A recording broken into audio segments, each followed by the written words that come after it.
I think it goes without saying that of course I'm very honored and humbled to be sitting here across from Rabbi Dovid Cohen Shlita. I reached out to him, several months ago.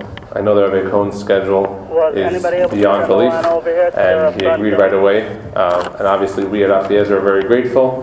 And I know that both parents and family that are sitting in this room, some that are on the way into the room, and some that have asked, I would say some, we had actually more than 70 requests just for the recording of this session already from some people that can't come because people have questions, and to get these answers from someone, he doesn't need my haskama of the stature and the world-renowned chashivas of Rav Cohen is a tremendous honor.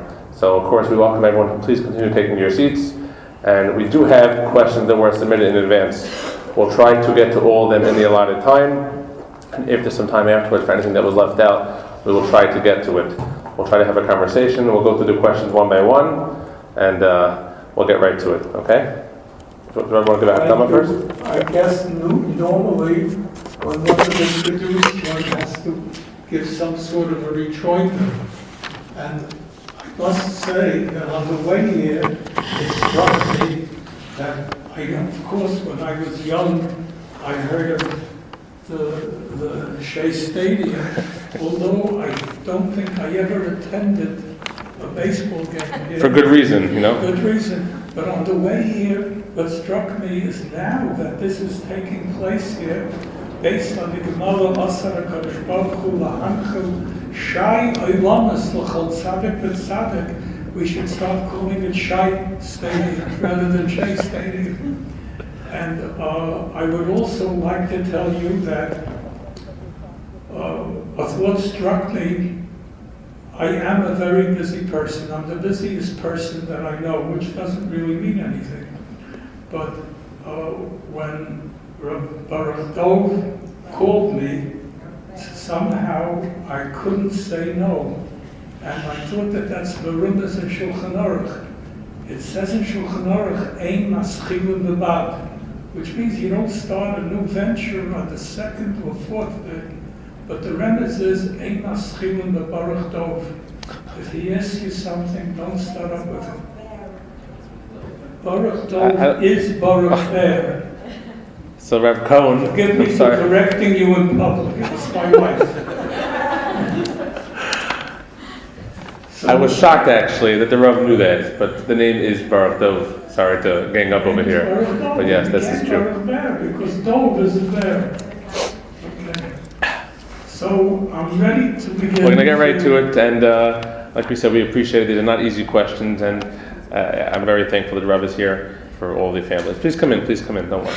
Okay, we'll get right to the first question. If nobody hears me, I'll be happy to repeat it. And these questions were all submitted again by the people that are going to listen afterwards and those that are here. Special needs and counting for minyan. What other criteria?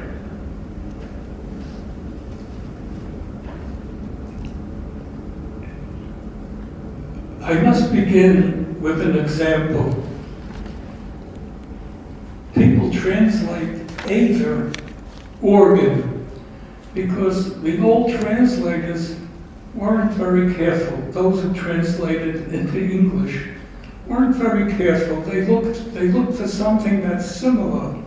So when it said Aver, Ramati Varim, whatever it was, the closest thing they could think of is that organ. An Aver is an organ. But it's not true at all. Scientifically, we have definitions for organ. And there's no such thing as Ramach organs. An organ is defined in a Mishnah, in a Tosefta, and all those, what an Aver is. It doesn't jive. So the way you have to really translate this concept of Aver is Aver. Aver is to be translated as Aver. See glossary or see appendix.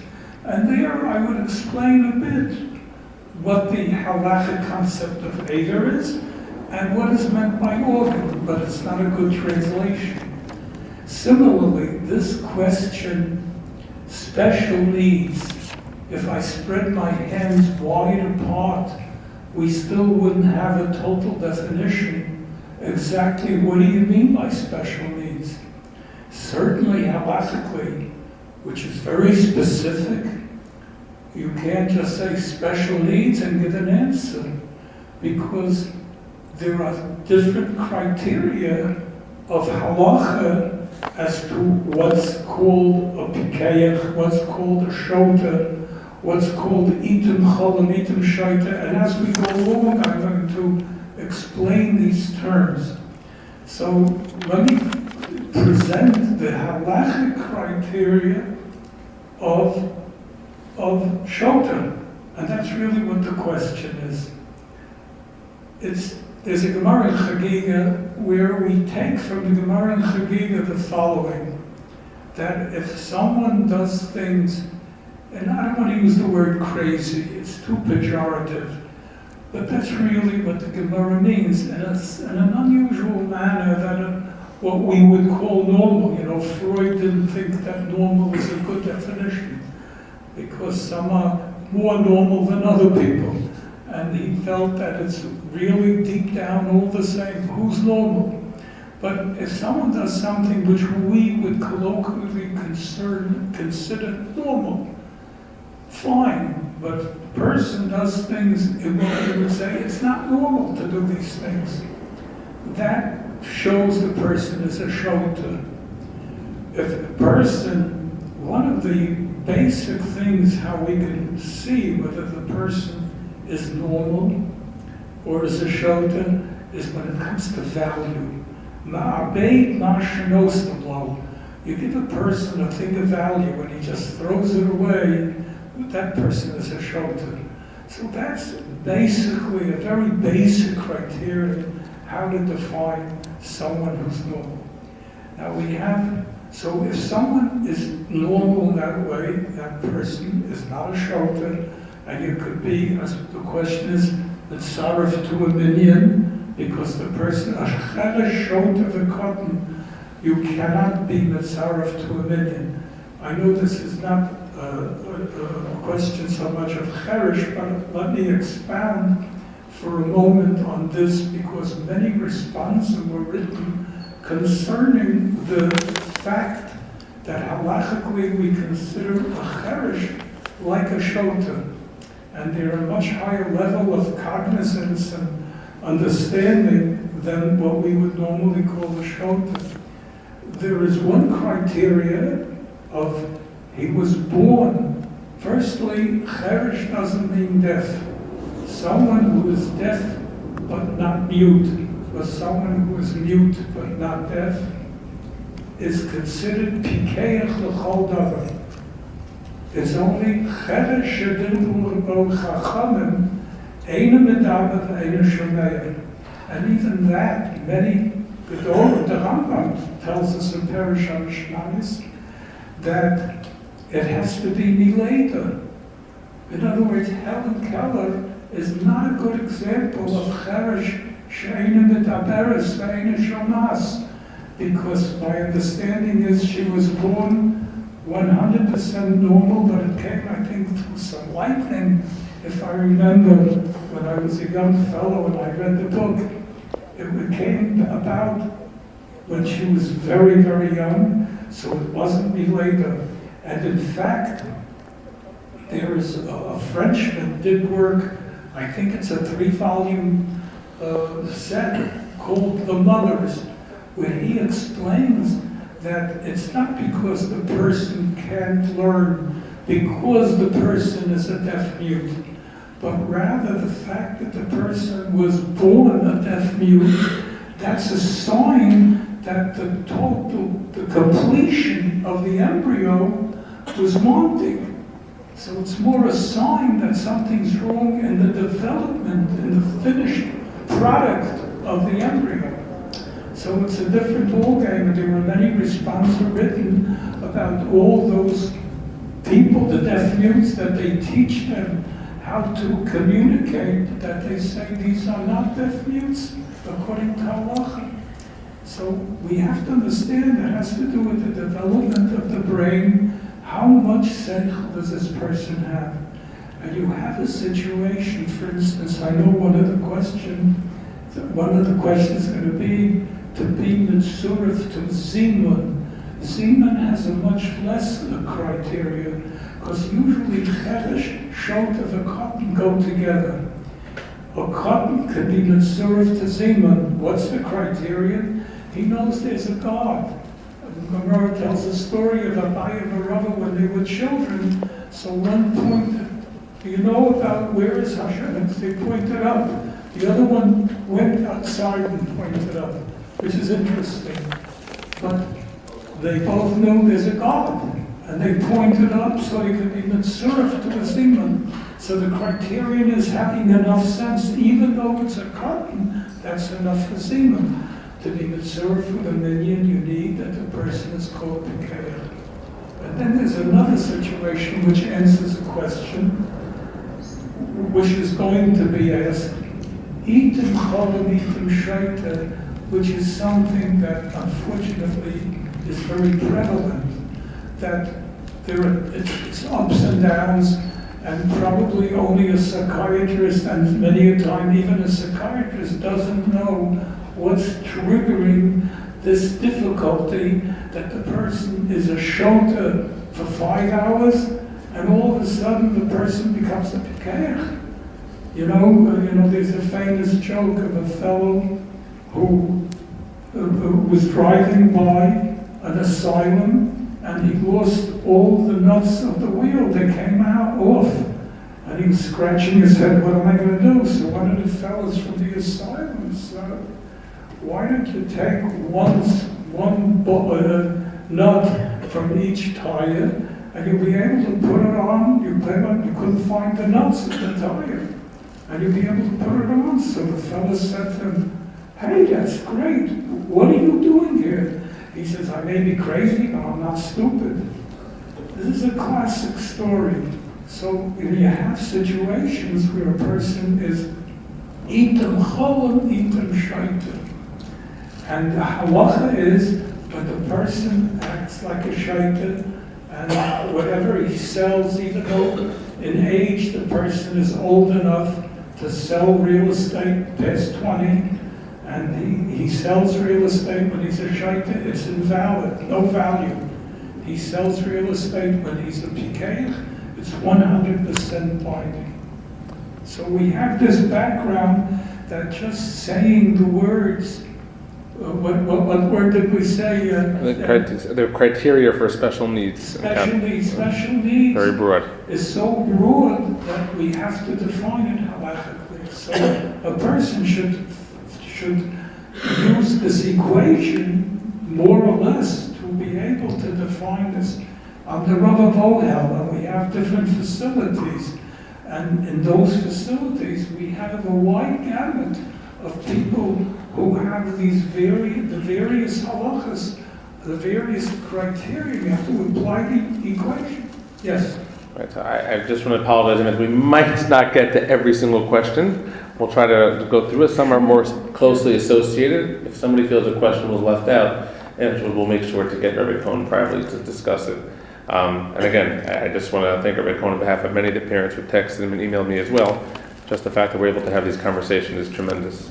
We're going to go over the next one, which is really, you touched on the Zimun, and we'll go on to, we're going to go forward to a little bit of a separate topic. It says here, special needs children. Again, it's a broad, some will be more specific, it's a broad adjective, but here's the question as posed. Special needs children in the shul experience. I know recently somebody called about this last week, looking for a Rav, because their particular Rav didn't feel that he had the experience to answer this. When it comes to these children, it does say children here, we're not talking about adults, what is appropriate? Is any noise tolerable? What is the appropriate communal value trade-off? Meaning, and I don't need to explain to the Rav, but yes, there may be some people in shul who are going to hear a child of some sort who has some disability who's making noise or being disruptive. And many feel, and I don't want to quote him without, he's in the building, that my father, I know in his chinuch, and parents have asked him, that the fact that we in shul can be zeicha to be amongst children like this, even if, yes, it could be a little bit of a nuisance, it's so important for that. It says here, communal trade-off, that of course they should be allowed to be in shul, but what's the limit? What is considered, we can't share the entire davening? I must answer this question with the following premise. What I'm going to say now is in no way a presentation of the halacha. Of course, it's always my opinion. I'm not speaking halachically now. I'm telling you what my opinion would be in answering this question. There's certainly going to be a wide gamut of opinions among my fellow Rabbanim. We have a great deal of tradition, literature, where we have a Shloach Kodesh about bringing noisy children to shul. And the question, shall we say, can have many opinions. On one hand, there's so many ads about not talking in shul and bringing the geula. Do you know that the Taisus Yomtiv at the time of Shnas Tach V'Tat, which was a time of terrible gezeirus against Klal Yisrael, we say sleepless from Tach V'Tat. And the Taisus Yomtiv had a dream that that's because it came about because the Jews spoke in shul. That's why there were gezeirus Tach V'Tat. And I know the Shloach Kodesh speaks about not bringing noisy children in shul. This is not what Avodas Hashem is all about. And I don't have to expand on the necessity of maintaining a proper decorum in shul. But on the other hand, what we need, we have special needs. We have to tolerate it. So what do you do? It's a real conundrum. What do you do? Mani is dati, I believe that it should depend on the decision of the Moed Asher. It would be his job to assess, or maybe even to solicit advice from various people in the shul. There are certainly going to be people who will say, do whatever you want to, but I'm not going to daven in the shul. There are people who are going to say, I'm ready to tolerate it, and I'll stay. You have a wide spectrum of people who have different opinions and their personal avodas Hashem. Some will believe one way, some the other way. Just that at Ohel, we go through a lot of difficulty when we want to open a home in a neighborhood. And of course, we have different homes with different needs, but immediately the das hakol of that immediate area is we don't want it because real estate will drop, which is not true. But people talk this way. If there's a special needs facility, then the area will go down in real estate. Not necessarily true. It's been done so many times. And it's not true, but people maintain that, and they'll fight over it. You'll have public-spirited people who will say, I don't care if my real estate value drops. I know Klal Yisrael needs this. But you have different opinions. I believe that just as we have shuls that are outreach shuls, and of course, as the Rebbe Zeichet Tzaddik Livracha of Ramot Chayalta, when he had petitions from Gerler Shtiblach, that the Talmidei Chachamim felt that their davening will be different. They don't want to daven, not because I say hoi polloi, but they felt it's a different davening if we will daven separately from the people who are Talmidei Chachamim. He said, I forbid you to separate. You have to daven together, because we learn the non-Talmud Chacham will learn from the Talmud Chacham. There's influence there. I can't let that influence wane. That has to be maintained. So each situation really has its own judgment. Just as you have the shul with Baalei Tshuva, and Halacha maintains, the concept of Halacha maintains that you can't have the straight fixed policy, but you have to, with aliyahs to certain people who aren't there yet, not totally committed. You even have people that are avaryonim, that when Erev Yom Kippur, anu batirim lehispal v'im avaryonim. So you have a wide spectrum of different people, different commitment to Yiddishkeit, and yet, because this is an outreach shul, we have to permit these things. I believe the Morad Asra, each Morad Asra has to make, we can justify whatever we want to do here. We can justify it halachically too. Even if we have to say that it goes under the rules of Harashah. But the Morad Asra has to make a decision in this case. I don't want to derail the conversation, but just a 30-second response I can tell you, and it's somewhat personal. I know that, again, this is more in a yeshiva setting, but I know that my son is in yeshiva, he's a sixth grader, and at times, whether it's somebody with a mild special needs issue or more severe issue, we are convinced, my wife and I, that the sensitivities he has towards bachrim and girls of all types is because they're among them. We feel that the benefit far outweighs anything else just by being able to be together with them. And I know it goes both ways. And we feel for our own children's chinuch, it's been something tremendous, that they are not separated and they're all treated together. You're speaking about the mixing of the sexes? No, we'll get to that. I was talking about, if we go into shul and there's the shul we daven, and there's a child who's autistic and he comes in sometimes, makes a certain amount of noise. But I know that my child has a greater sensitivity to all these people because he's among them, and he respects them more because of exactly what the Rav just said. It's true. It's elu va'elu devrei Elokim. So a couple of the questions are associated with each other, so I'll try to group them to the next question that was asked. So we'll pick one that makes the most sense, and I think the Rav has been expounding just perfectly on the topic at hand. Girls and boys' interactions with special needs. Can we be more lenient for the social benefit and or the caregiving needs by allowing these interactions? The answer is no with an exclamation point. However, we have to understand the halacha. The halacha is that the avera of touching someone from another sex, so of course when it comes to children, we even bathe the sexes together at a very young age, because there is nothing to worry about whatsoever. As the child gets older, of course it's judgmental. When should we stop mixed swimming? I heard once from an elderly love many, many years ago that he felt at 5. That was his judgment. Of course, each child is different, but who's there to make the special judgment? So we go by this rule of thumb, 5 years old.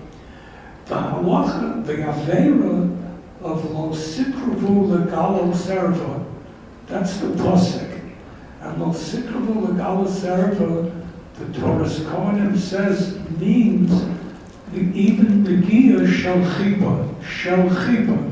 In Shulchan Aruch, we say that a husband who's not allowed to touch his wife during the time of nida, and if he touches her derech chiba, it's a lo saseh, but it's really a machlokas, whether that's a lo saseh min haTorah or an asmachta, just a remez. And the Beis Yosef says that according to those who hold it's a real doraisa, like the Rambam, it's yehoreg val yaver. That's how far it goes.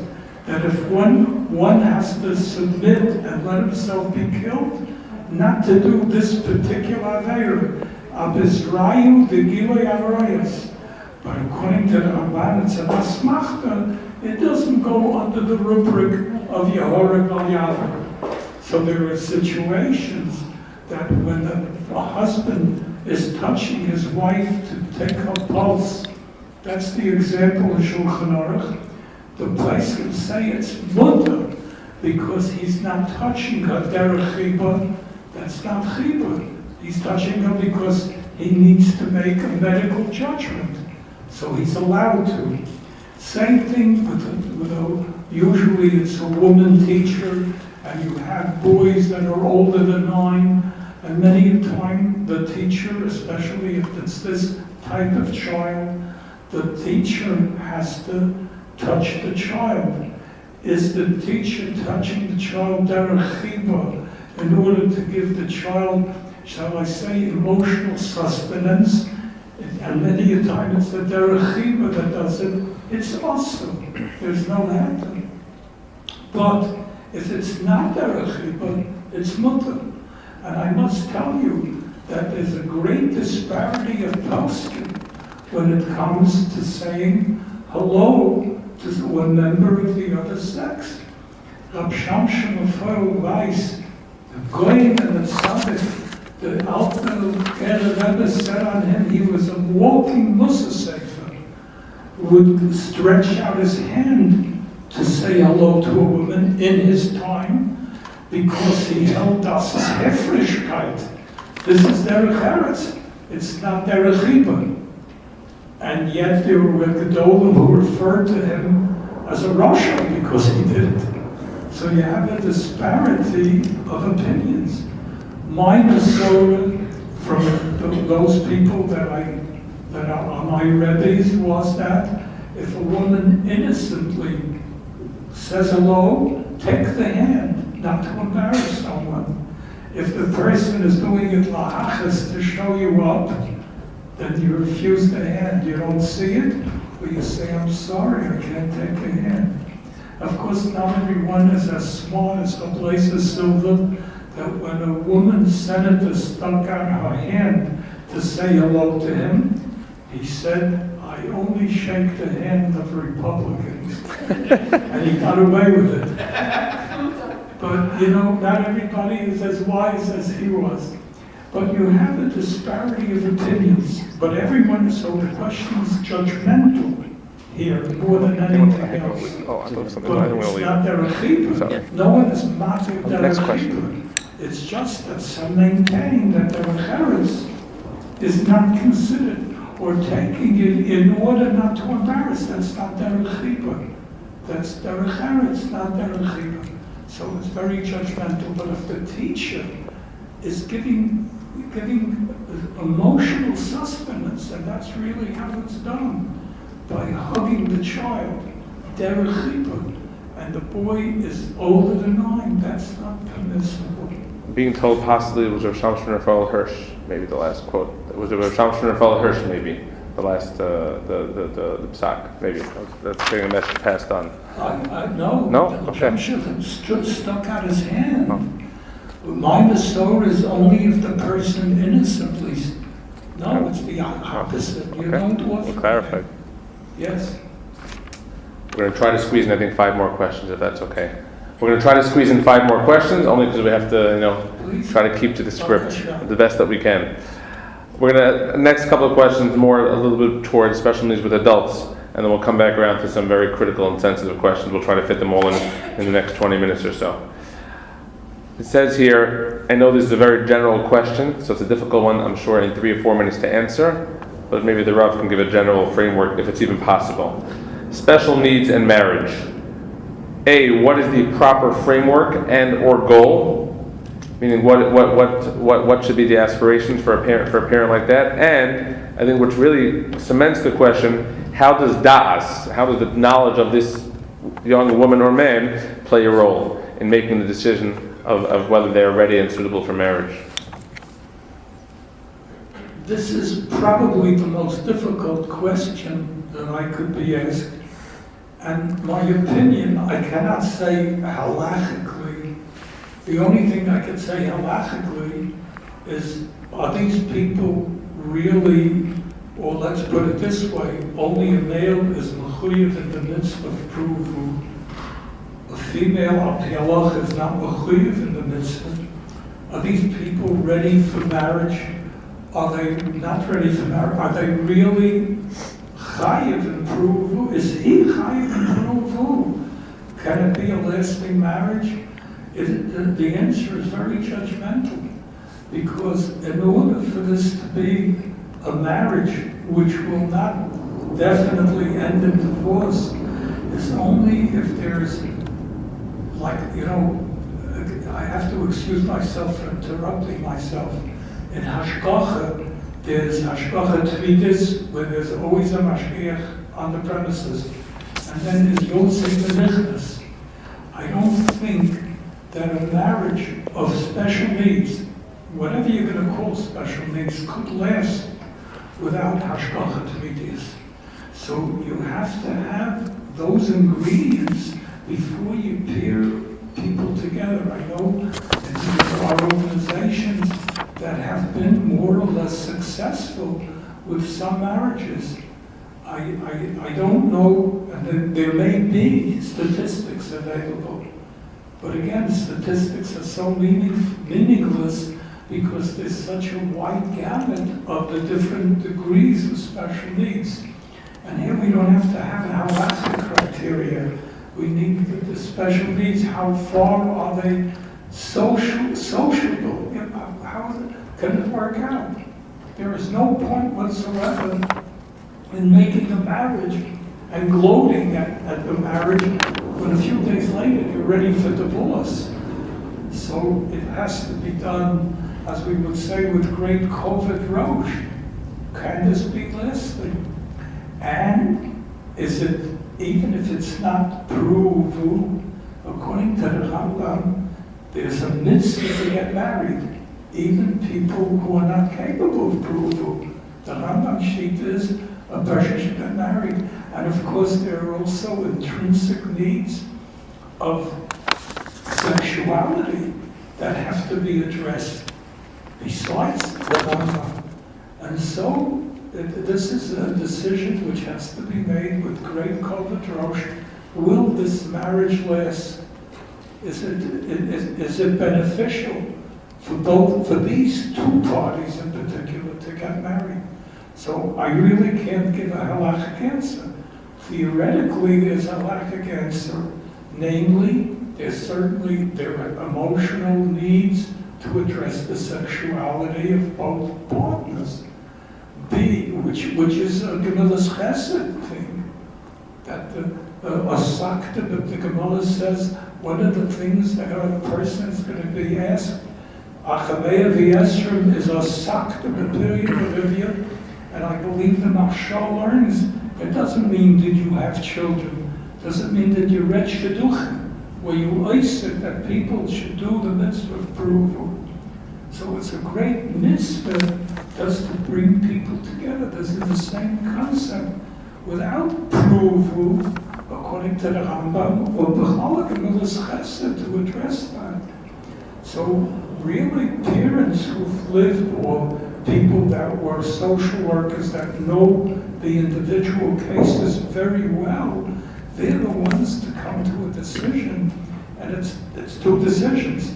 Is this individual ready for marriage from a socio-psychological assessment, and the one you want to marry him off to, or you want to marry her off to, hey, does it fit?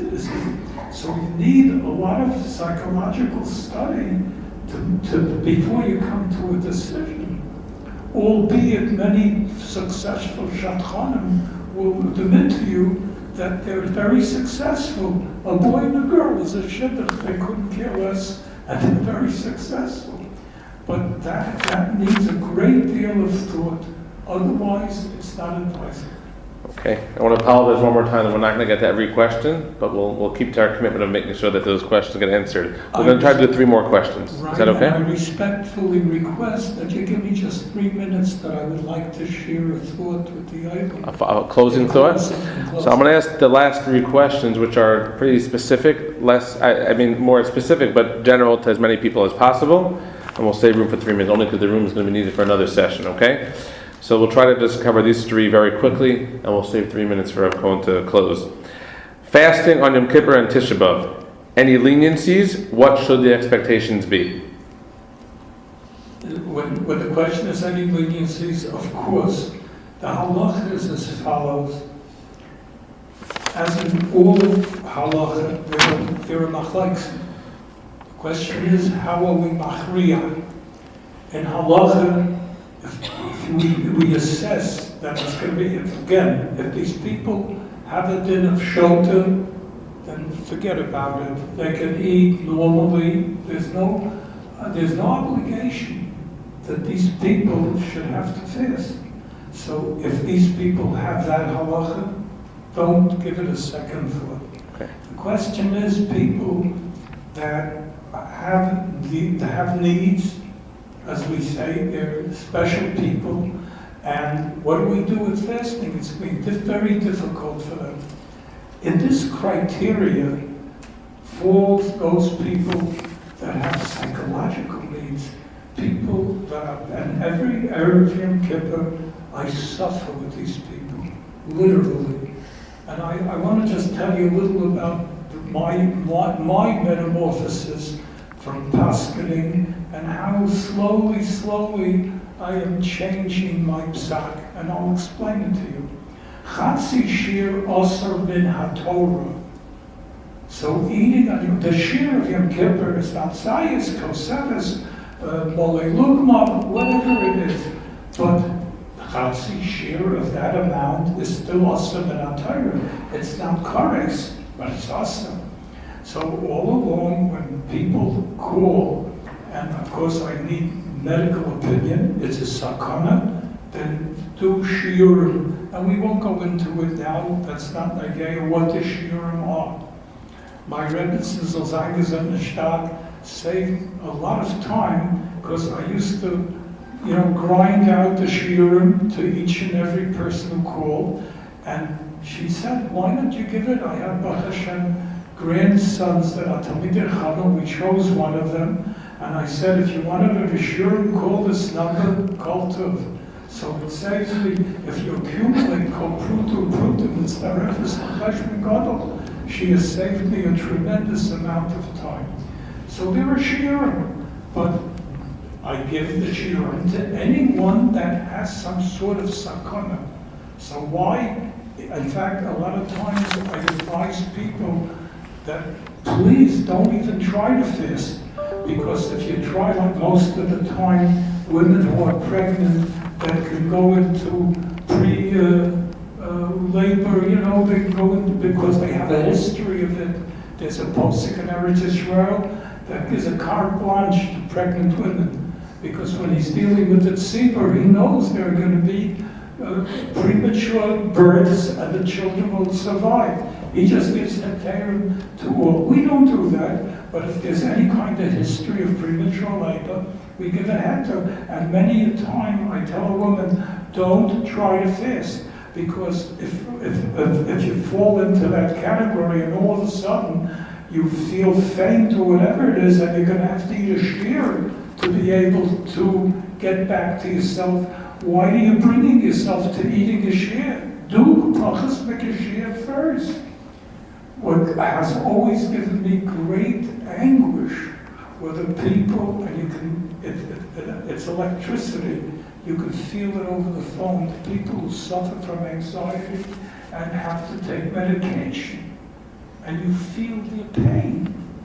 They're anxious. It's Yom Kippur. I'm going to have to fast. I don't think I'll be able to fast. They are suffering from the beginning of Yom Kippur to the end of Yom Kippur. So of course there are a lot of, it's good advice. If you can hook yourself up for intravenous, fine. Not always is that a practical way out. I wrote a responsum because there are sources in Rishonim that even Chola she'ein bo sakana could eat pachas mikashir, which would be wonderful, because these people, we can give them the psak. I am gradually coming to that point where I'm following my own psak, my own responsum, because it's very difficult for me emotionally to tell a chayil l'shem by sakana each year. But every year I find myself more or less being makel in this thing, because it's hard for me to be makel, even though I wrote a responsa to justify this psak. So of course, these people are cholim, just like people who suffer from anxiety. So you have to use your judgment to be matel tachas mikashir. So we have time for one more question. I know it's been asked by more than one family, so we'll get to it. I do want to interject. I also want to publicly be makatov to the Rebbetzin, who really helped make sure that today took place. And throughout the year, when people call for shilas, the Rebbetzin always makes sure that we find the Rav getting into his car, out of his car, on the way to this share, on the way to that meeting. She slots us in 10:07 to 10:11, but we're really very makatov. The last, yeah, absolutely. we're really supposed to be done, but we'll have time for this last question, and then I'll give you a the... rock for me to kick it and say, oh, shucks. The last question, like I said, was asked by more than one family. We'll close with this, and then you'll go right into the closing words, because we have to clear the room. I say that with covet, of course. Regarding sexuality, mental health professionals understand that a mature, developmentally delayed person can also be physically mature with sexual desires. These professionals believe that our daughter or her peers need outlets if done privately. Are there guidelines for a child's private behavior in this area, and does it vary for males and females? I know it's not an easy question, but that's the way it was posted. It's not an easy question, but all I can say is that we experience these things under Rav help, and we all throughout the years we've experienced these difficulties. The best I can say, Halacha, is it's wrong to tell a person to do so. There is a Halacha that if a person himself or herself knows that they are coming to faith, so the Gemara says, Yilkash Chayim v'yelech l'makim she'ma kirnaksai, that it shouldn't be a chilul Hashem. In other words, there is such a thing as doing the lesser evil, but that's an individual psak. The psak, I remember that we pasket, Rav Gusknitz Atzel said he's maskim 100% that there are people who are homosexuals, Sheimei Tayim mitzvahs, but they had homosexual feelings, and they didn't want to do the Aveira of Nishkat Zacha, and we pasket to them that they should be Motzi Zedel Vatola in order not to come to that chet. It's based on a Shloah Kodesh. Do the lesser evil. Over here, by these people, I don't think most of these people, the best we could do is let them do their outlets. It's very difficult to know the degree of their needs, but it's doing the lesser evil by all kinds of ways of a release of the sexuality without doing the greater avera. Of course, we're talking about those people that we consider a pikeach, those people that we consider shoten. That's a different story. There are responsa about women who are in special facilities where there are great chashashes that they'll be molested all the way, they shouldn't become pregnant, they're a heterocetus, so that they shouldn't become pregnant, they become great problems as a result. There are heteron to do so. And Rob wanted to close. I thank you for the allotted 3 minutes, which of course it's going to speak longer than 3 minutes, but that's the way things happen. It's just, I just have to share with you my feeling of what this is all about. And there's a Charedim that says that the call that gets the Birchas Kohanim are just as much doing the mitzvah Birchas Kohanim as the Kohanim, because the Kohen can't do it without the call. And I had a feeling on the way here, and I just felt I have to be given an opportunity to express myself as well. That there are two imperatives in doing chesed. One, there are two mitzvahs say in Taryag according to the Rambam. One of them is v'alachta b'drachav.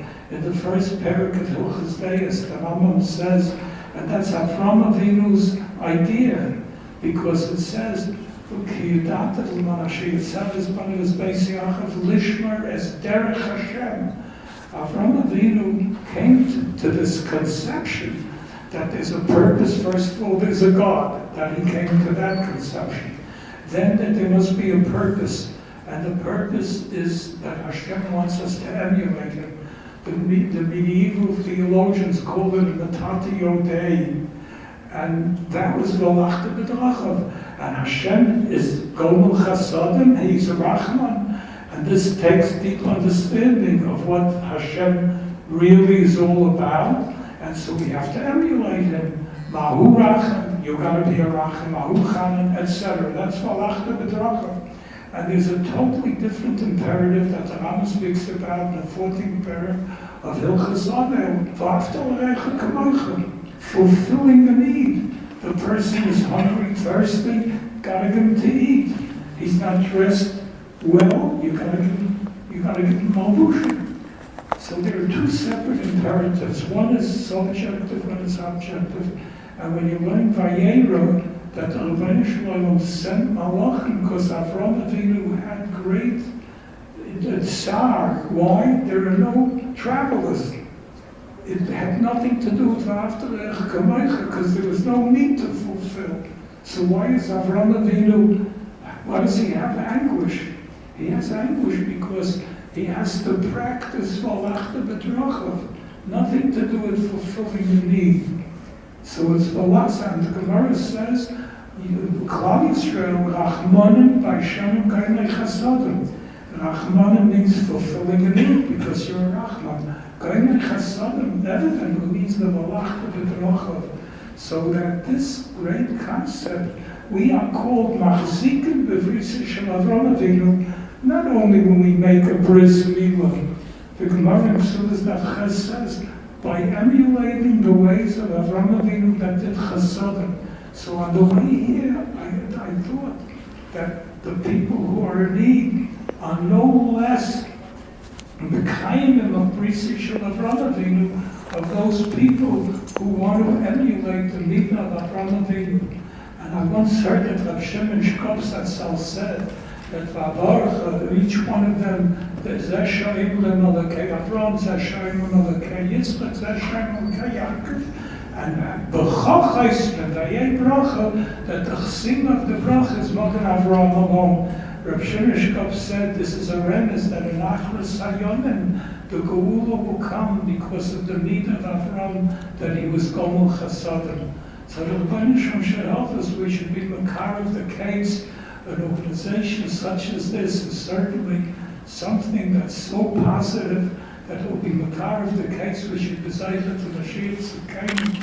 Thank you. Thank you very much.